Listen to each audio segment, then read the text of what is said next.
Сегодняшний наш рассказ о воине-земляке, погибшем в победном 1945 году при освобождении Прибалтики.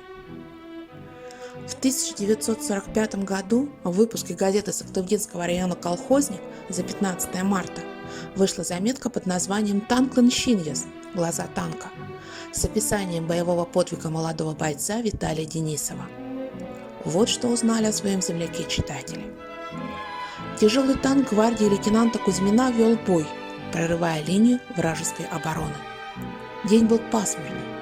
Громада танка двигалась по пересеченной местности сквозь снежную пелену и стелющийся понизу дым сражения. Водитель Сысоев и командир орудия Погадаев с трудом различали то, что происходило кругом. «Я пойду впереди», — сказал командир отделения автоматчиков Виталий Денисов. Человек в масхалате управлял и движением танка, и его огнем. И танк шел вперед, и впереди танка шел отважный комсомолец Денисов.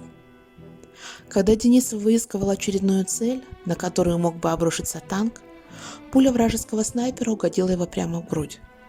Замертво упал отважный комсомолец, обогрев своей кровью путь к победе. Гвардии сержанту Виталию Пантелеймоновичу Денисову не было еще и 20 лет. Память о Виталии Денисове бережно хранится на его малой родине. Информация о жизни и подвигах героя занимает почетное место в экспозиции зала боевой славы Музея истории и культуры Сыктывдинского района. В Музее истории и культуры Сыктывдинского района имени Эмилии Алексеевны Налимовой есть зал боевой славы, где мы бережно храним материалы, документы, награды, письма, личные вещи бойцов, участников Великой Отечественной войны, уроженцев Сыктывдинского района. И одно из центральных мест занимает подвиг нашего земляка Виталия Пантелеймоновича Денисова. Здесь вот видите на планшете описан его подвиг, орден, которым он награжден. Текст, конечно, не оригинал той самой статьи военного времени, есть также в нашем музее, где очень подробно описан его подвиг. Родился Виталий в 1925 году в деревне Вичкадор, села Выльгар Сыктывдинского района. В 5 лет остался без отца. Его воспитывала мать Анна Васильевна. Учился в местной школе.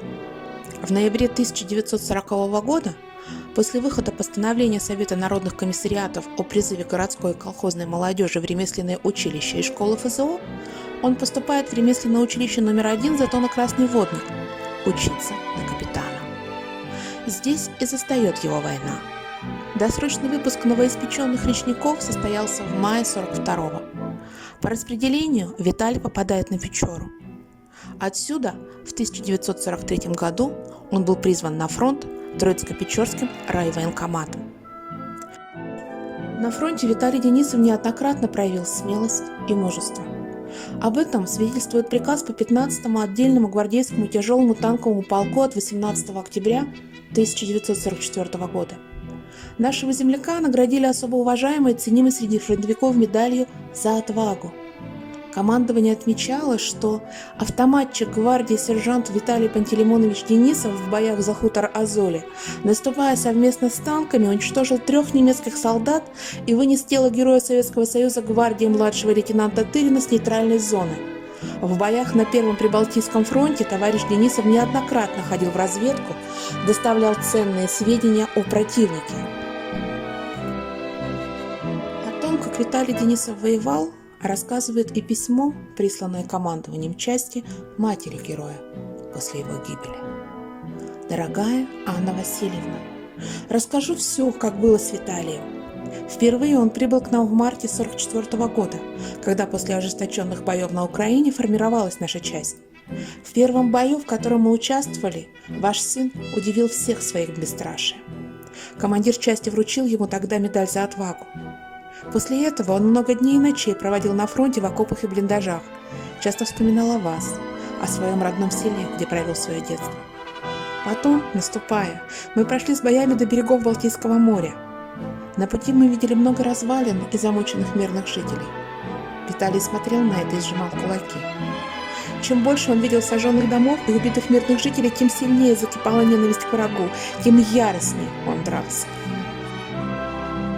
О событиях последних дней такой недолгой, но яркой жизни нашего земляка свидетельствуют строки еще одного архивного документа – наградного листа. Товарищ Денисов ночью сделал разведку и с рассветом уверенно вел танк вперед.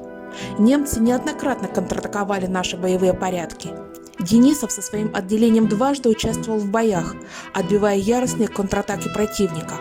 В этом бою пуля вражеского снайпера оборвала жизнь смелого командира автоматчиков.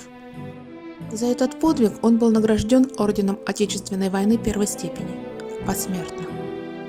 Виталий Пантелеймонович Денисов погиб 25 января 1945 года в районе волостного правления Приекульской волости Латвии. Похоронили его у дороги, под Липами. На могиле поставили памятник с надписью: «Здесь похоронен гвардии сержант, дважды орденоносец Виталий Пантелеймонович Денисов, павший смертью храбрых в боях за советскую Прибалтику». Впоследствии останки героя были захоронены на братском кладбище города Приекуле.